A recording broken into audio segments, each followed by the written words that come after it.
Hello and welcome, it's Neil Dugan here. Welcome to day 16 of the 30-day depression challenge. So we're just on halfway, just going over halfway.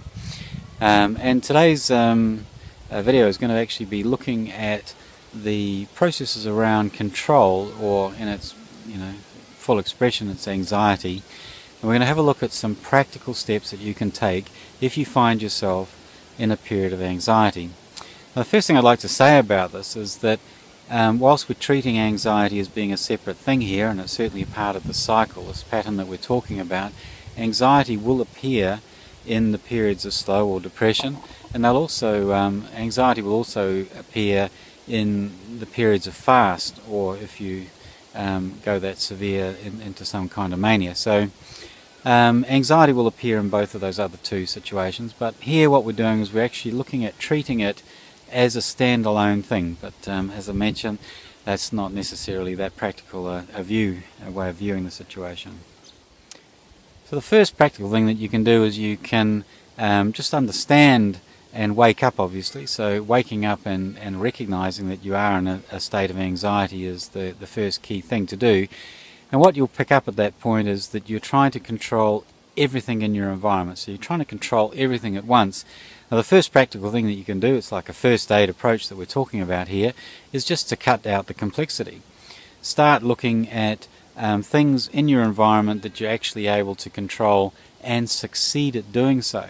Because one of the biggest problems with anxiety is that you have a whole lot of things that in your environment that you'd like to control, perhaps your husband or your children or your boss or your co-workers, or your mother or your father for that matter as well.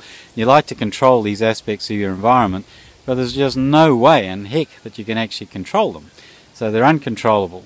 And so what you really want to do is you want to look at some aspects of your environment for which you can actually have some control. Single out those ones that you can resolve and get into some sort of sense of order, and start working on those one by one. So simplify the task in hand down to the things that you actually have some hope of gaining some control over. Work with them, get a little bit of control over them so that you can start reducing the overall sense of anxiety.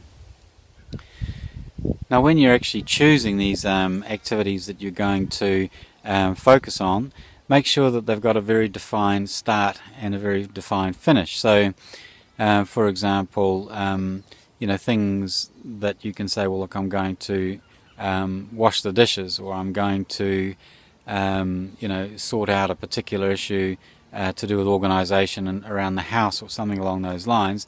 Now, there's something that will be winding you up, but the things which you can see a beginning to, the process of sorting them out, and an end to them.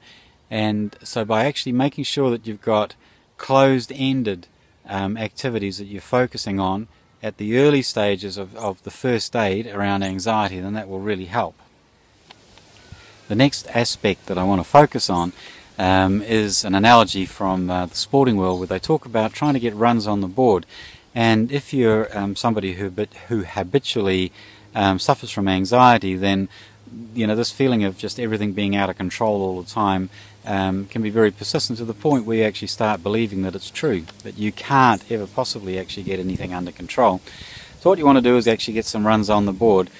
So what this means is that if you can start creating lists, whether they're mental lists or actually writing something down, and actually saying, these are the things that I'm going to bring under control. I'm going to do this task and get some order, and be able to see the consequences that come from the order and what's happening here, or whatever it is. So you make a list of the things that you're going to achieve some control around, and start ticking them off.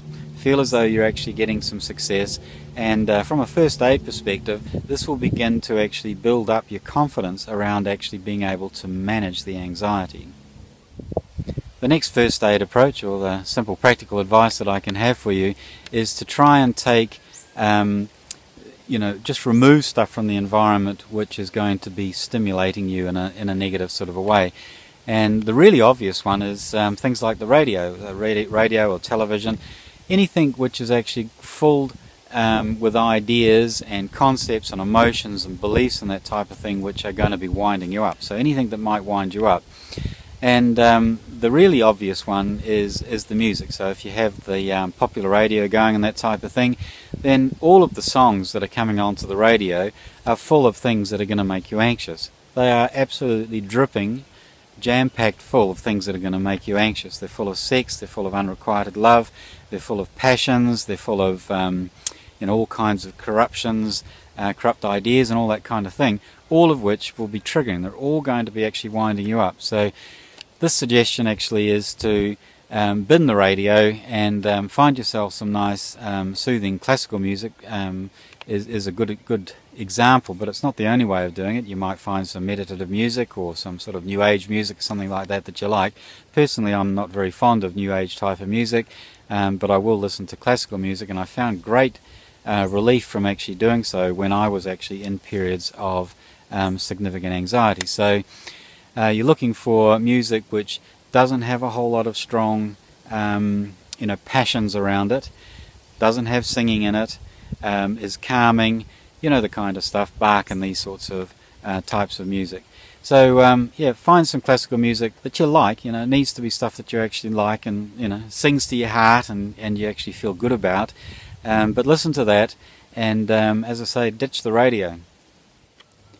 So the last thing is that I want to talk about is a complete disease of our modern world. So we're all addicted to Facebook and what emails that come through, or text messages, or other social media for that matter. And once upon a time it was that we were trapped by the telephone, but nowadays we're actually trapped by the telephone and all of these other ways that everybody can be trying to get a hold of us. And the difficulty with the phone ringing or a message coming through on Facebook or something on your Facebook page or your posting is that you have no control over it. So you have no idea what information is going to come up, and the sense of uncertainty around what information might be coming through is palpable. It's absolutely palpable. So my suggestion, the last first aid suggestion I'm going to talk about today, is just to give yourself breaks from social media, the telephone, the email, or any of that type of connectivity for which you have no idea of what's going to be coming in. So give yourself a half an hour off it. Put the phone aside, turn it off. Give yourself an hour off it. Give yourself 12 hours off it. I dare you to try giving yourself 2 days away from Facebook and just watch how your anxiety levels decrease.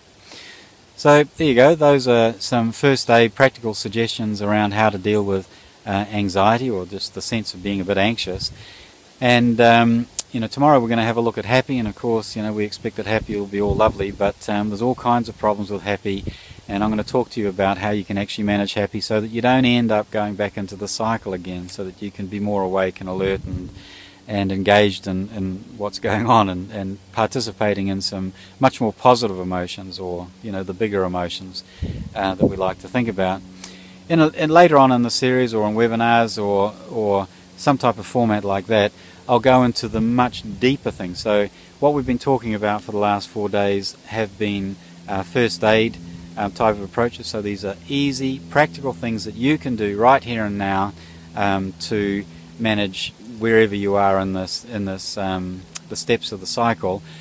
We will go on to actually having a look at the much deeper and much more revolutionary and evolutionary processes that we can get going, all of which you'll be able to actually apply yourself, and some of which you can apply much better if you get help. So I'm living proof that you can do this 100% yourself, and I'm going to tell you everything that I did so that you have the best shot at doing that. If you feel as though you need to have some assistance, well, there's plenty of assistance available. So thanks for watching, and make sure you like and share these videos, and I look forward to seeing you tomorrow. We're going to talk about the pitfalls of being happy. Thanks for watching. Bye.